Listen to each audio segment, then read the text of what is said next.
¿Qué tal? Buen día. En esta ocasión vamos a revisar el tema de trombosis venosa profunda o también llamado tromboflebitis.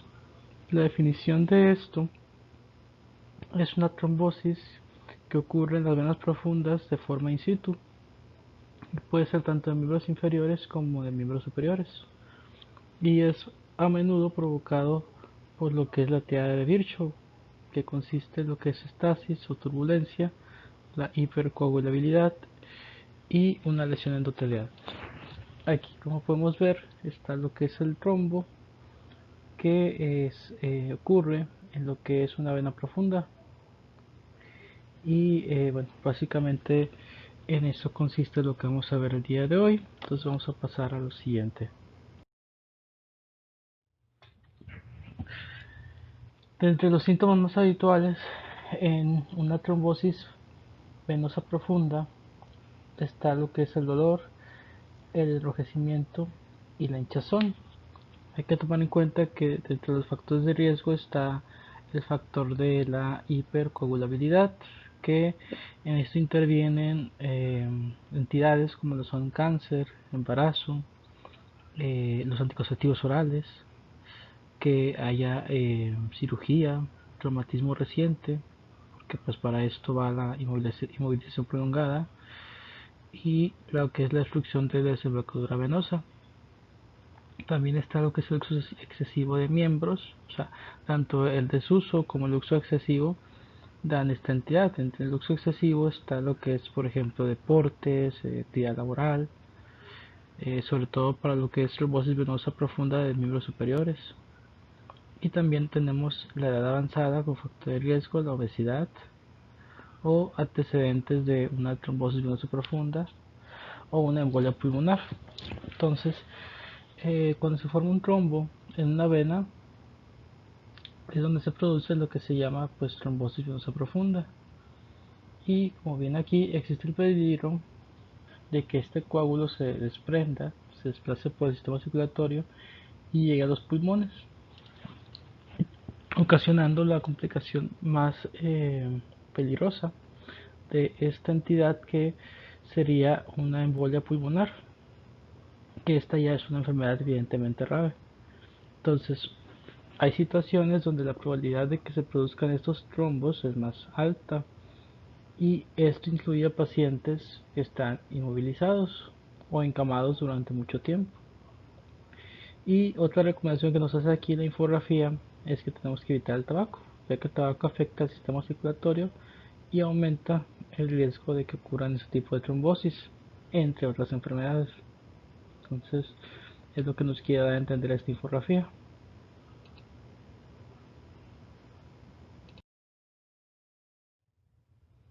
El tromboembolismo venoso incluye las dos entidades que son trombosis venosa profunda y la tromboembolia pulmonar aguda.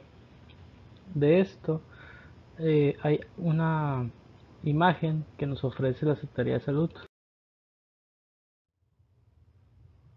que viene siendo esta, y nos dice que las enfermedades tromboembólicas venosas son la principal causa tanto de morbilidad como de mortalidad en personas que están hospitalizadas. Por eso la importancia de esta entidad específicamente en personas que están encamadas o que están hospitalizadas. Y algo que les comentaba acerca de que era uno de los principales factores de riesgo.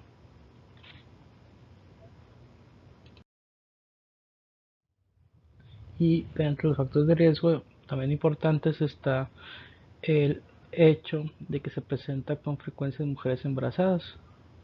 Entonces, algo que debemos hacer en la consulta es observar el aumento en la circunferencia del muslo y pantorrilla, ya que es un signo y síntoma de una posible trombosis venosa en estas mujeres que están embarazadas. Y es una recomendación que nos hace inclusive la Secretaría de Salud con sus imágenes de orientación que nos dan por parte de la GP, de la guía de práctica clínica.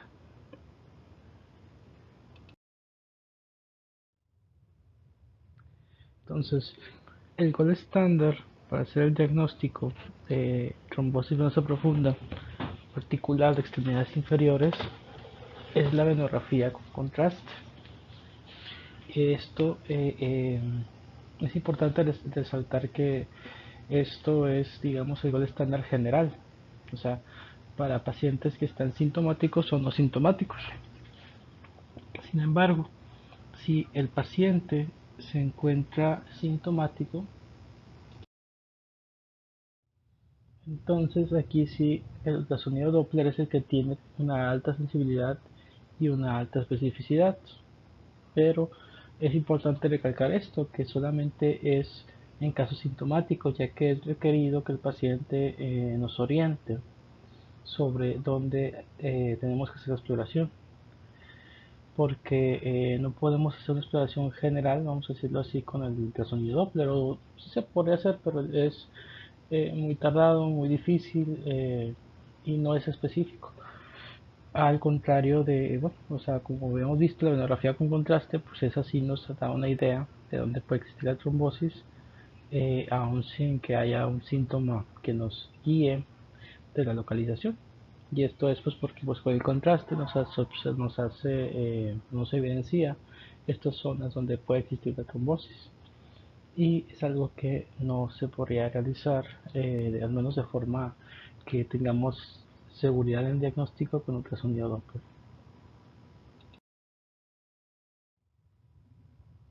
Otro punto importante nos habla acerca de las fiebres posoperatorias. Hay 6 causas principales de que se presente esta fiebre posoperatoria y estas 6 van por orden de frecuencia.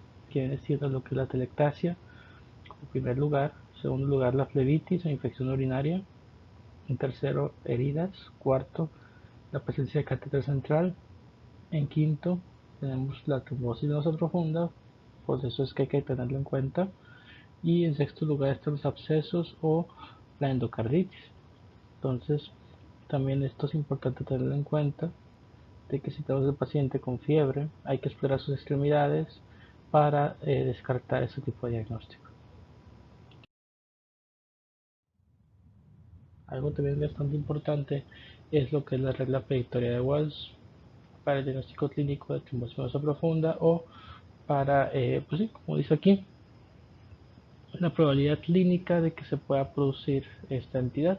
Entonces, esto lo vamos a interpretar según los puntos que tengamos en base a estas preguntas o estos ítems que determinan cuánto puntaje será y por tanto pues cuánta probabilidad tiene el paciente de desarrollar la entidad. Y para esto los ítems consisten en lo que es que tenga el paciente un cáncer activo, incluye tratamiento en proceso en los 6 meses previos o paliativo, que cuente con parálisis, paresia o inmovilización con escayola, o sea, con algún tipo de inmovilizador reciente de las extremidades inferiores, un postramiento mayor de 3 días reciente o cirugía mayor con anestesia general o regional en las últimas 12 semanas o traducido también en los últimos 3 meses.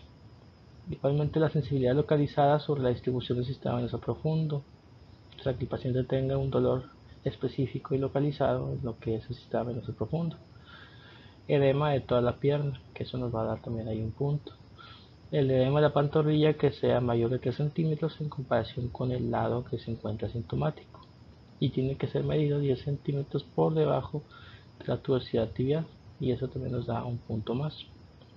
Edema que esté depresible confinado a una pierna que se encuentre sintomática, o sea que el paciente tenga una pierna que tenga dolor y encontremos ahí lo que es el edema que puede tener el signo de huella, y si esto es así, entonces tenemos ahí un punto más. Que se encuentren venas colaterales superficiales no varicosas, y si esto es positivo, tenemos ahí también otro punto. Y finalmente un diagnóstico alternativo tan probable como lo es la trombosis venosa profunda, o sea que tengamos algún tipo de diagnóstico diferencial, pero que se equipare al diagnóstico de trombosis venosa profunda, o sea que en algún momento pudiera llegar a tratarse de trombosis venosa profunda, y si esto es el caso, pues entonces ahí tenemos eh, menos 2 puntos, o sea este es un, digamos, un factor de comillas positivo, o sea si hay algún otro diagnóstico que explique los síntomas, entonces ahí en vez de sumar restamos 2 puntos. Y Ya teniendo todo este, o sumando todos los puntajes, bueno, o restando si es que tenemos esta última eh, requisito, este último ítem presente, pues en vez de sumar restamos. Pero teniendo el resultado de todo esto, ya vemos si es de 0 puntos, que ahí tenemos probabilidad clínica baja, 1 o 2 puntos, una probabilidad intermedia y bueno, aquí está equivocado evidentemente, no son 3, pues esto, la palabra esta, son 3 puntos, pero si son 3 puntos o más, pues la probabilidad clínica es alta. Y perdón por el error, pero bueno, así venía la imagen.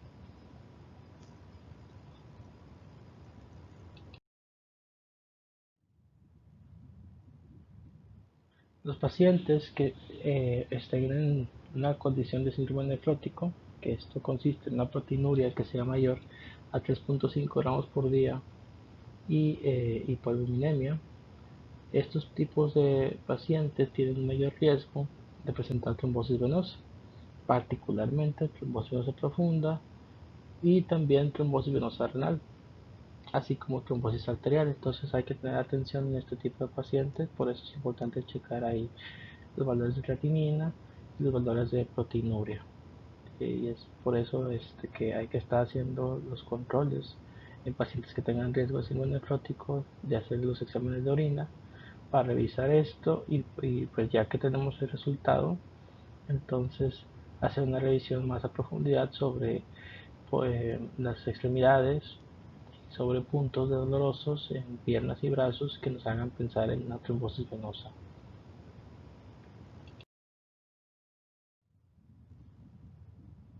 Aquí les presento lo que es una imagen que dan en los aeropuertos, sobre todo en aeropuertos que son internacionales o que son de larga duración. Y aquí lo que nos invita es a detectar casos de trombosis venosa profunda en pacientes que tienen vuelos de larga duración y por tanto están sentados por largos periodos de tiempo. Entonces aquí lo que les comentan en este tipo de, digamos, infografías que dan en los aviones o en los viajes es si han sentido dolor en las piernas después de volar durante muchas horas. Y aquí explican que si es así, pueden ser parte de un pequeño porcentaje de pasajeros que desarrollan la trombosis venosa profunda. Y aquí explican cómo va el flujo normal de la sangre y cómo se va formando el coágulo y cómo finalmente este coágulo se va transformando en el trombo y va tapando lo que es la vena. Y los síntomas los explica aquí, que son dolor, enrojecimiento, calor e inflamación, como ya habíamos explicado anteriormente. Bueno, los números que nos dan acá es de que es un caso por cada 4.456 vuelos que duran más de 4 horas.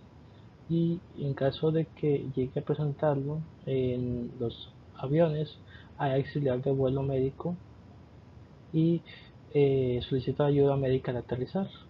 O sea, bueno, hay auxiliares de vuelo. En algunos vuelos sí hay directamente auxiliar médico presente, hay veces que no, a veces que sí tienen que aterrizar para solicitar la atención médica, pero comentan que el paciente pues debe de reportarlo inmediatamente. Y acá nos dice pues qué es, pues es la formación de un coágulo sanguíneo, la vena profunda, que es causado por un movimiento reducido de las piernas durante largos periodos de tiempo. O sea, para fines prácticos, pues una inmovilización prolongada, en este caso podemos decir entre comillas artificial, pero para fines prácticos es lo mismo que alguien que esté encamado o que esté inmovilizado, o sea, la cosa es la movilidad, no importa la causa que provoque esa movilidad. Ahora, entre los factores que aumentan el riesgo está lo que los comentaba, que era la edad avanzada, cáncer, embarazo, obesidad, que existan cirugías recientes o antecedentes del episodio de trombosis profunda eh, previamente. Ahora, ¿cómo se puede prevenir? Pues se previene que el paciente se mueva, que estire las piernas o ejercite las pantorrillas durante el vuelo, beba agua en abundancia, utilice que son las medidas de compresión, medidas compresivas, y otra es que tome una aspirina antes del vuelo. que esto ha demostrado también que es una buena medida preventiva, el uso de la aspirina de forma diaria, sobre todo en pacientes que tengan estos factores de riesgo. Acá es una explicación acerca de cómo se ve clínicamente la trombosis profunda y cómo a cierto punto se puede diferenciar de una claudicación intermitente. Acá lo que nos habla es que el riesgo se aumenta, como se comentaba en las imágenes anteriores, porque existe poca actividad, movilidad, el uso de anticonceptivos o trombofilias, como puede ser el lupus y otras entidades. Entonces, acá tenemos lo que es el factor de éstasis, que esto viene siendo inmovilidad y desarrollo de la trombosis. Y acá pues nos explica que se encuentra en el sistema venoso profundo. El riesgo es de que o bueno, digamos el riesgo mayor es de que se desarrolle una tromboembolia pulmonar, que esto se va a manifestar en lo que es una trombosis venosa profunda proximal con la presentación agregada de una disnea súbita. Si esto ocurre, pues es muy probable que se trate de una tromboembolia pulmonar. Y acá nos habla acerca de que las pantorrillas se van a encontrar endurecidas, aumentadas en lo que es la circunferencia y también aumentadas en temperatura. Va a existir entonces una extravasación que va a causar el edema, que va a provocar la piel naranja, que va a provocar que este edema tenga la característica de que tocamos y inclusive se va formando la huella, digamos que se marca el dedo en el pie, en la pierna afectada. Tenemos ahí lo que es pues dolor, evidentemente. Los pulsos periféricos vamos a ver que están ausentes o en algunos casos pueden estar reducidos, no propiamente ausente, pero digamos que cuando ya es un caso ya digamos un episodio agudo de trombosis venosa profunda, pues ahí sí vamos a encontrar los pulsos periféricos ausentes. Y vamos a tener entonces que hacer el diagnóstico, como les había comentado, si es sintomático, pues entonces vamos a hacerlo por medio de la ecografía Doppler. El dímero D también tiene una alta sensibilidad pero una baja especificidad. Entonces es algo que podemos utilizar ahí como alternativa. Tiene un muy bajo valor si este es positivo, pero tiene un alto valor si es negativo. O sea, es principalmente para fines de descarte. Si sale positivo, quizás no sea entonces la trombosis venosa profunda.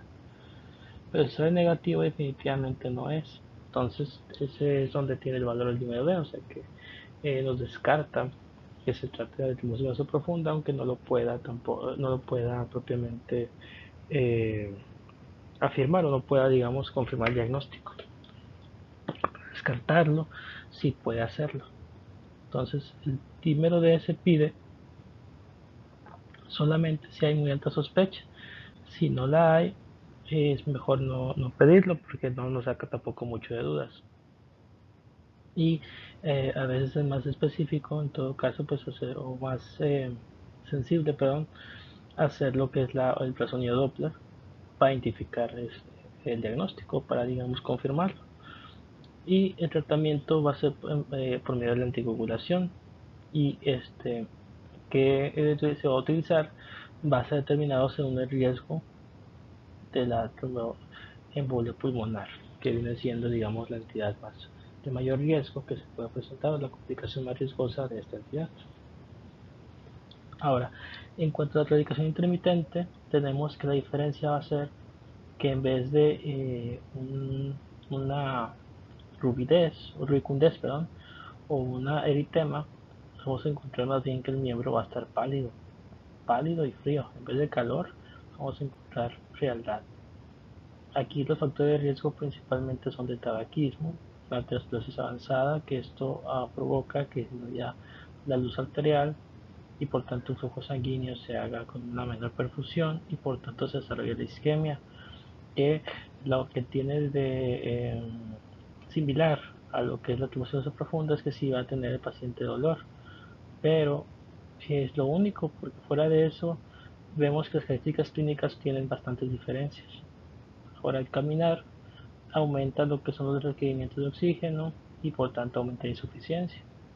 Aquí también vamos a encontrar que los pulsos periféricos también van a estar ausentes, por eso es que tenemos que tener cuidado de no guiarnos por los pulsos periféricos ausentes, sino más bien por las características, digamos, de edema, de lo que es el calor, el dolor, lo que viene siendo el eritema, que todas estas características nos orientan más a una trombosis venosa profunda, mientras que si el miembro se encuentra pálido, se encuentra frío, entonces esto nos lleva aún más al diagnóstico de una claudicación intermitente o una trombosis de origen arterial, en todo caso. Acá el diagnóstico se realiza por medio del índice tobillo-brazo, que viene siendo la medida de la circunferencia del brazo con la circunferencia del tobillo, y este debe ser un índice menor de 0.9. Entonces el paciente por el dolor deja de caminar y hace lo que se llama es lo que provoca la llamada claudicación. Por eso la claudicación intermitente. El paciente deja de caminar a causa del dolor, cosa que puede ocurrir o no en la trombosis venosa profunda. Entonces ahí tenemos los elementos, digamos, más característicos de cada uno y cómo podemos distinguir una entidad de otra, porque si tienen ciertas similitudes, pero ya vimos cuáles tendrían que ser o cuáles son las diferencias que están muy marcadas y muy específicas. Aquí vemos nuevamente el diagrama de cómo se observa un miembro con trombosis venosa, que es importante recalcar el aumento del riesgo de embolismo pulmonar. Aquí vemos cómo se tiene la trombosis proximal a nivel del sistema profundo y cómo es que también puede ser una trombosis distal. Entonces, si está cercano a la cadera es proximal, si está cercano al pie es distal. Y tenemos ahí lo que es la flebitis o la inflamación ahí de las venas, la trombosis superficial, que se puede presentar en algunos casos y consiste en lo que es la dolor más con la hinchazón o congestión, la piel que se va a mostrar más oscura, roja y caliente, y los pulsos periféricos o del pie que van a estar ahí ausentes. Entonces todo esto junto pues nos da una sospecha de una trombosis venosa profunda. Aquí lo vemos un poco más de cerca. Tenemos acá que, bueno, lo que ya hemos visto, que aumenta el riesgo de embolismo. Tenemos ahí lo que es la hinchazón, la congestión, el dolor, que digamos que el dolor es lo que más es característico de este tipo de clínica, y cómo es que se tiene que entonces aplicar o administrar algún anticoagulante de forma inmediata al momento en que se sospecha el diagnóstico de forma alta. Bueno, tenemos una alta sospecha diagnóstica o tenemos la confirmación con el Doppler. Y si tenemos ahí la oclusión, entonces esto nos puede afectar inclusive la circulación arterial, y esto provocarnos ya entonces lo que es isquemia, cianosis, y tener ahí entonces algún tipo de phlegmasia dolens, que es, digamos, la forma en que se describe este tipo de complicación.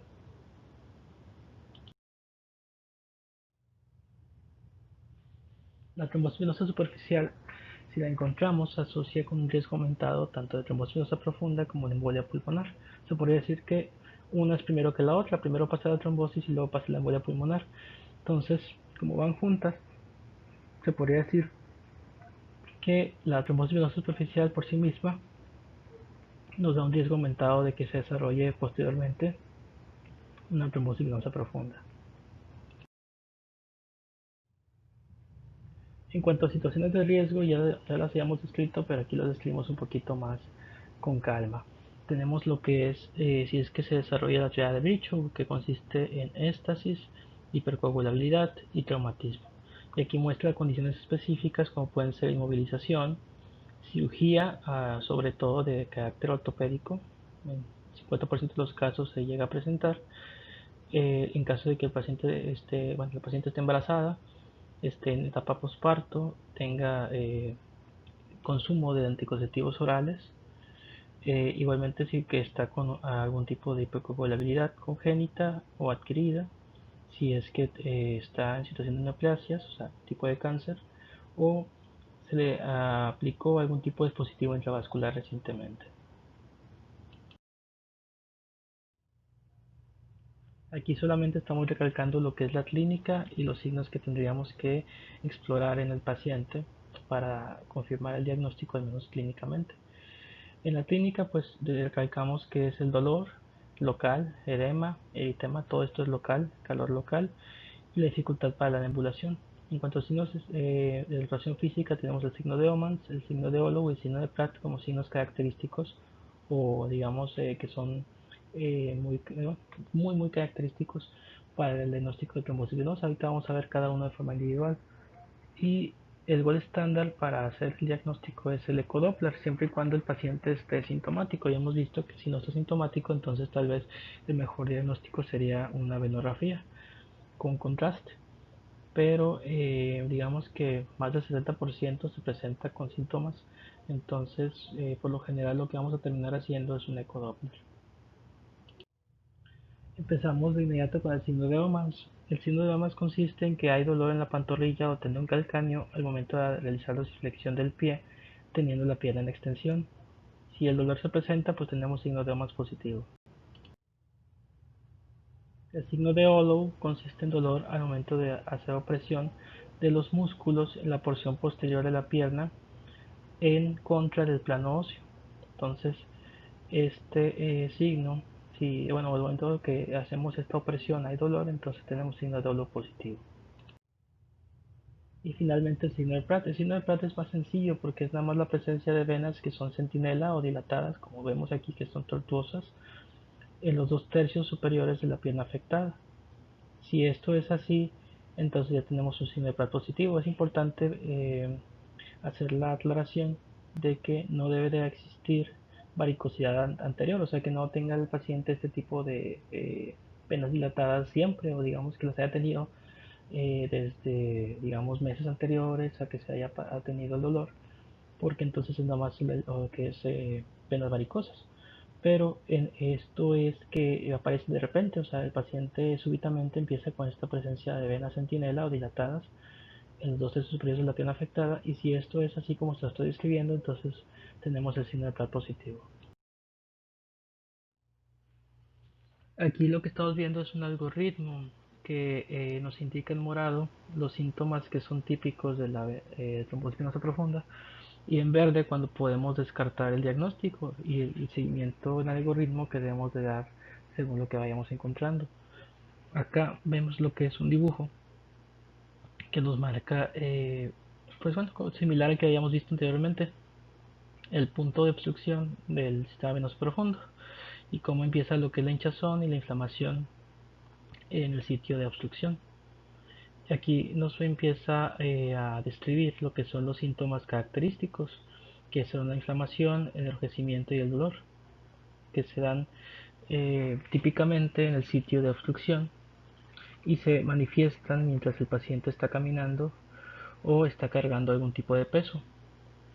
Y aquí nos muestra cómo es que, bueno, aquí los puntos críticos que se dan cuando para el tratamiento, digamos, para lo que es lo que pueden poner en riesgo ahí el miembro, pero esto lo vemos más adelante.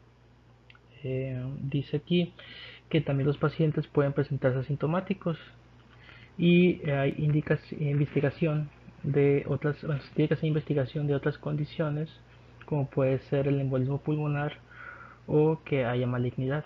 Aquí lo que nos muestran a continuación es el score de Wells modificado, que fue modificado en el año 2003. Nos pone aquí lo siguiente, que es un punto si es que tiene tratamiento activo para algún tipo de cáncer que haya ocurrido dentro de los 6 meses anteriores a cuando se presentó la trombosis, o si tiene algún tipo de tratamiento paliativo. Igual se muestra con un punto si hay algún tipo de enrojecimiento, de algún tipo de inflamación local que esté alrededor de la distribución del sistema venoso profundo. Igual nos marca si hay presencia de edema y, y que es este más grande en lo que es la pierna sintomática. Más un punto si es que existe parálisis, paresis o una reciente inmovilización del miembro inferior. También nos marca un punto más si es que toda la pierna se encuentra inflamada con hinchazón. Hinchazón de toda la pierna nos muestra también un punto más. Si hay venas colaterales a nivel superficial que no son de tipo varicoso, es un punto más. Otro punto más si es que tenemos ahí recientemente algún tipo de inmovilización en cama o que hemos estado en la cama más de 3 días o tengamos algún tipo de cirugía mayor dentro de las 4 semanas anteriores al padecimiento o a que tenemos la trombosis o la sospecha hasta este momento. También aquí nos marca si tenemos una hinchazón mayor de 3 centímetros comparado con la pierna sintomática en el nivel del tobillo, y aquí nos marca un punto más. Igual también nos marca si hay una trombosis no profunda previamente documentada, pues ya es un punto más. Y aquí es menos 2 puntos si es que hay algún tipo de diagnóstico alternativo que explique los síntomas, y que sea, bueno, que tenga síntomas similares a la trombosis no profunda, pero pueda ser descartado el paciente que estamos tratando. Entonces ya con eso tenemos ahí un diagnóstico que no es parecido a la trombosis venosa profunda o si tenemos ahí sospecha alta de trombosis venosa profunda. Y aquí nos marca lo que es el score total, que es de -1, -2, 0 o 1 si es que no es probable que sea trombosis venosa, y a partir de 2 en adelante si es que tenemos ahí probabilidad de que sea trombosis venosa profunda.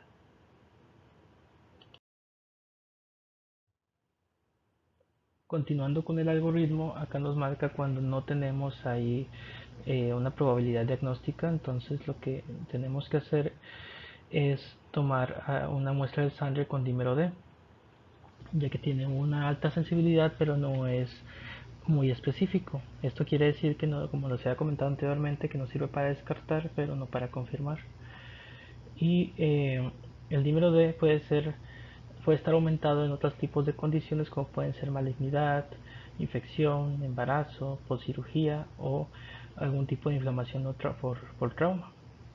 Y acá nos muestra que tiene una alta sensibilidad el examen del dímero D, de tal manera que si tenemos el dímero D negativo, entonces aquí podemos ya excluir el diagnóstico de la trombosis venosa profunda. Como se ha comentado, este examen, si sale negativo, nos puede descartar de una manera alta, o digamos que puede ya descartar totalmente el diagnóstico. Pues si sale positivo no nos puede confirmar, tenemos que hacer un estudio confirmatorio adicional. Y aquí lo que nos sugiere es hacer un ultrasonido entonces en el miembro inferior. Ya si este está negativo, pues vamos a excluir el diagnóstico. Si sale positivo, entonces tenemos que tratarlo como una trombosis venosa profunda. Acá nos marca que si la prueba diagnóstica tomará más de 4 horas, es mejor entonces empezar con algún tipo de tratamiento anticoagulante. Entonces, esto es muy importante, perdón, si es que se trata de que el dímero D tarde más de 4 horas en establecerse el diagnóstico o la prueba no se puede hacer de forma, pues se podría decir como inmediata o digamos que al menos salga el mismo día.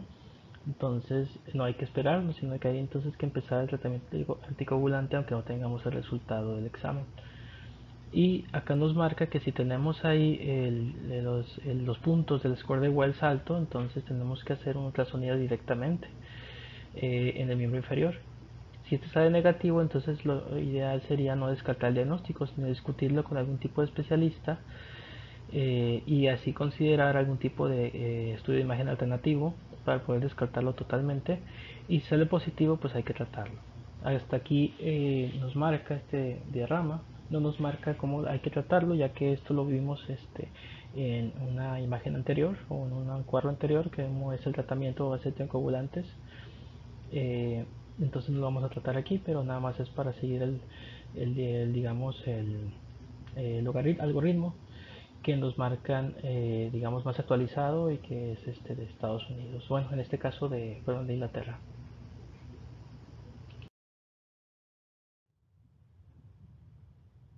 Acá tenemos lo que es un tipo de mnemotecnia para lo que es la escala de Wells. Acá tenemos que empezamos con lo que es trombo, que en trombo tenemos ahí lo que es la trombo, bueno, que tengamos una antecedente de trombosis venosa profunda. Entonces, esto es lo donde empezamos la mnemotecnia. M, cuando tenemos la descripción de hemoptisis, que también es otro factor diagnóstico de la escala de Wells. Bo, si es que tenemos el boom boom, es así como se describe para tenerlo en cuenta. Y esto es que la frecuencia cardíaca la tenemos aumentada a más de 100, o sea que tenemos ahí algún tipo de aumento de frecuencia cardíaca. Lis, que es la descripción de displasia, que es pues lo que es el equivalente al cáncer, que si tenemos el cáncer activo. Mo, que es por movimiento, que esto es porque el paciente tuvo cirugías previas o condiciones de reposo absoluto y movilidad. Y finalmente pulmonar, cuando se nos describe otras patologías, o sea que puede ser explicado por otro tipo de patologías y por tanto es poco probable. No nos marca todas realmente, pero nos marca, digamos, las más características de la escala de Wells. Entonces nos puede ahí ayudar un poco a recordar parcialmente la escala y no tener ahí que detenernos ahí a buscarla o digamos a intentar recordarla en el momento que tenemos el paciente con esta probabilidad clínica o probabilidad diagnóstica, mejor dicho. Entonces aquí podemos ver que algo muy importante es el score de Wells, es digamos algo casi elemental, como regla, como un elemento o de herramienta predictora en cuanto al diagnóstico de trombosis venosa profunda. Y es solamente pues tenerlo bien en cuenta, aquí está en español, ya se los he escrito en inglés, pero es importante tenerlo también en cuenta como es en español los parámetros que nos marca y es lo mismo, se hace cuenta que nos marca si hay cáncer activo o tratamiento para cáncer activo, si hay parálisis o movilización reciente del miembro inferior, si hay encamamiento reciente de más de 3 días, una cirugía mayor en el último mes, si hay dolor en el trayecto venoso profundo, si hay tumefacción en toda la extremidad inferior, si hay aumento del perímetro de la extremidad afectada mayor de 3 centímetros respecto a la sintomática y tiene que ser medido 10 centímetros debajo de la tuberosidad tibial. Si hay un tipo de edema con fobia, que esto quiere decir que se marca el dedo al momento de tocar, mayor en la extremidad sintomática, si hay presencia de circulación venosa colateral superficial, siempre y cuando no existan varices preexistentes y si existe algún tipo de diagnóstico alternativo que sea tan probable o más que la trombosis venosa profunda. Y si esto es así, pues te restamos 2 puntos. Y aquí nos marca la probabilidad. Si es mayor de 3 es alta, eso es un 75% de probabilidad. Si es de 1 a 2 puntos es moderado, 17%. Si es 0 puntos es baja, o menos de 0 puntos, porque también puede salir menos 2 o un resultado de ese tipo, pues entonces definitivamente no se trata de la trombosis venosa. Lo que tenemos acá sí es importante, que consiste en lo que es el tratamiento y la prevención de esta entidad. Para el tratamiento utilizamos lo que es una anticoagulación que hacemos por 5 días con algunos de los siguientes agentes, que consiste en lo que es la heparina convencional más algún antagonista de vitamina K, que a esto nos referimos con lo que es la sinocumarina o la warfarina. También podemos hacerlo con una heparina de bajo peso molecular, alguna nexoparina, y le agregamos antagonista de vitamina K, o sea, le agregamos ya sea también igual a sinocumarina o warfarina. También podemos utilizar el que es llamado el fundaparinux. Y posteriormente tendremos que vigilar y mantener un INR que se tenga el valor entre 2 a 3 y es momento en el cual vamos a suspender la heparina y vamos a continuar solamente con puro dicumarínico como antagonista de vitamina K. Entonces, si la causa es reversible, serán nada más 3 meses de tratamiento. Pero si la causa se desconoce, que tengamos una trombosis que sea de idiopática, de origen desconocido, tendremos que hacerlo de 6 a 12 meses de la continuidad del tratamiento. Ahora, si la causa no es reversible o en casos que son recurrentes, hay que valorar la anticoagulación de por vida inclusive. Entonces hay que ver cada caso específico para determinar por cuánto tiempo se tendría que hacer la anticoagulación. Pero aquí están las pautas, digamos, al menos elementales o básicas que tenemos que tomar en cuenta según cada caso y los tiempos aproximados para cada caso en particular. Ahora, si existieran contraindicaciones para anticoagulación, o no hay respuesta al tratamiento, o se produce una tromboembolia pulmonar a repetición a pesar de la correcta anticoagulación, entonces lo que se tendría que hacer es colocar un filtro de vena cava inferior. Y este procedimiento se realiza de forma percutánea. Igual utilizamos lo que es la fibrinólisis, que consiste en la disolución del trombo mediante fármacos fibrinolíticos como lo son la uroquinasa. Sus resultados hasta el momento son discutidos y debe realizarse en las 2 primeras semanas tras el episodio. Puede tener una indicación en las trombosis venosas profundas agudas que son proximales en gente joven y sobre todo para prevenir la aparición de un síndrome postrombótico. Entonces, este procedimiento se reserva principalmente tanto para trombosis venosas profundas que sean de origen proximal y que estemos ante un paciente joven. En cuanto a prevención, debe realizarse en situaciones de riesgo. Esto viene siendo cirugías, por ejemplo, ortopédicas de rodilla o de cadera, pacientes que sean oncológicos o que sean de inmovilizaciones prolongadas. Y esto lo realizamos con heparina de bajo peso molecular o enoxaparina, que es la más común, especialmente en pacientes que tengan episodios previos de trombosis venosa. Y se puede aplicar inclusive en medidas físicas como lo son los ejercicios pasivos o activos o el uso de las medias de compresión elásticas.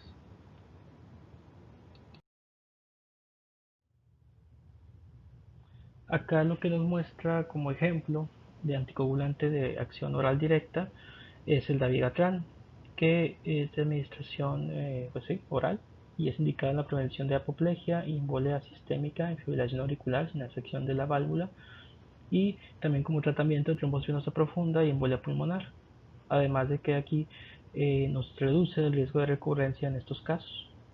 Y solamente para verlo vamos a ver cómo se ve la cajita, vamos a decir, que aquí está, es de 75 miligramos con 30 cápsulas y la marca es la Pradaxar, que viene siendo la marca, pero sustancia activa es la Vigatran y es un consumo estándar de una cápsula diaria.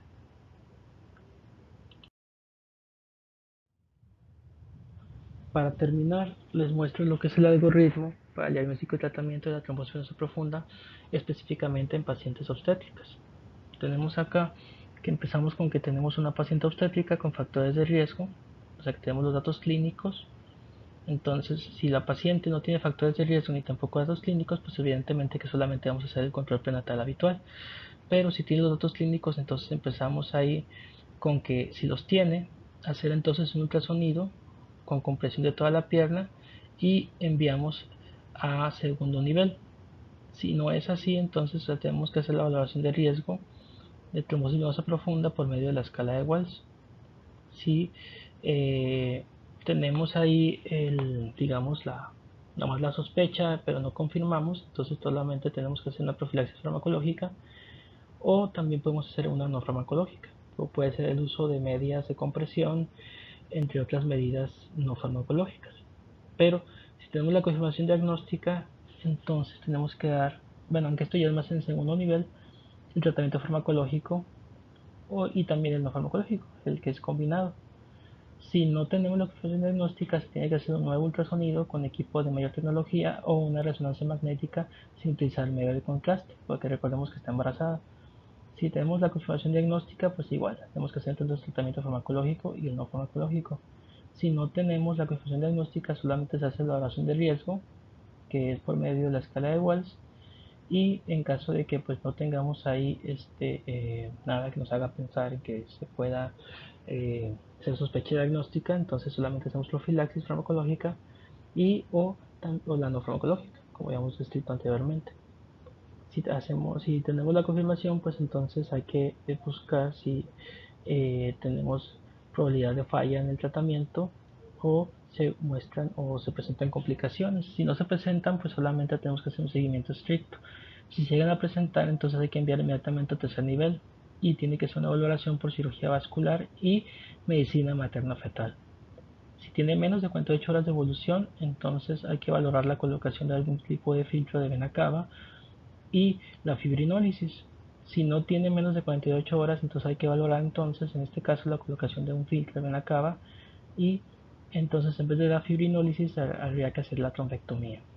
Entonces, esto es para pacientes que son obstétricas y con esto finalizamos el tema. Espero que les sea de utilidad, que haya disipado dudas ahí del tema y que les sirva para su examen. Entonces nos vemos en la siguiente presentación. Disculpen que nos hayamos ahí detenido un largo tiempo. Lo que pasa es que ahí tuvimos complicaciones con un familiar con COVID, entonces tuvimos que, hay que detenernos un poco en actividades, pero ya estamos nuevamente en actividades y esperamos ahí subir más presentaciones próximamente. Entonces con eso terminamos. Espero que estén bien de salud y nos vemos en la siguiente presentación. Hasta luego.